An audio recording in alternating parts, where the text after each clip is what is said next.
Aquest matí el BOE ha publicat l'ordre que es prohibeixen les portabilitats entre operadors de telecomunicacions i, a més, es prohibeix llançar ofertes noves per captar clients en aquests moments, fins que no s'acabi l'estat d'alarma. I això mereix un comentari. D'entrada, cal que sapigueu que això no s'ha produït a cap país del món, enlloc, ni a Itàlia ni a Xina. I això al·lega al govern que es produeix per protegir la ciutadania que no hagi d'anar a una botiga a buscar una targeta SIM o buscar un router i per evitar que els instal·ladors com Vinacats es poguessin encomanar el coronavirus.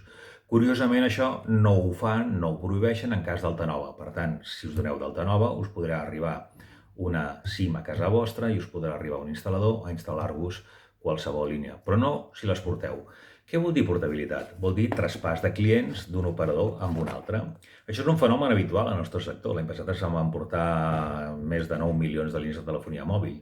Què passa? Per exemple, en les 11 setmanes que portem d'enguany, hi ha hagut més de 500.000 canvis de telefonia fixa, que inclou internet, i més de 1.500.000 canvis de telefonia mòbil. I en aquest mercat hi ha uns guanyadors i uns perdedors. Les companyies de sempre, els oligopolis de sempre, les companyies grans, els antics monopolis, que estan perdent clients en telefonia fixa i en telefonia mòbil, i les companyies emergents, que són els virtuals, entre els quals ja parlem, i el grup MásMóvil. Doncs el govern ha decidit que això s'ha de parar durant unes quantes setmanes. Per quin motiu? Doncs, francament, jo crec que hi ha un motiu econòmic al darrere d'això.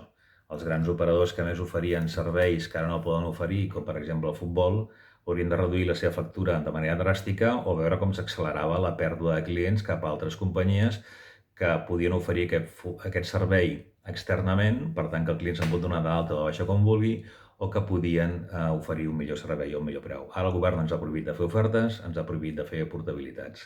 Això és una restricció absoluta de la llibertat de mercat, és una restricció absoluta de competència. No té cap lògica des del punt de vista sanitari i només té una lògica des del punt de vista empresarial, que és defensar el monopoli, l'oligopoli de sempre.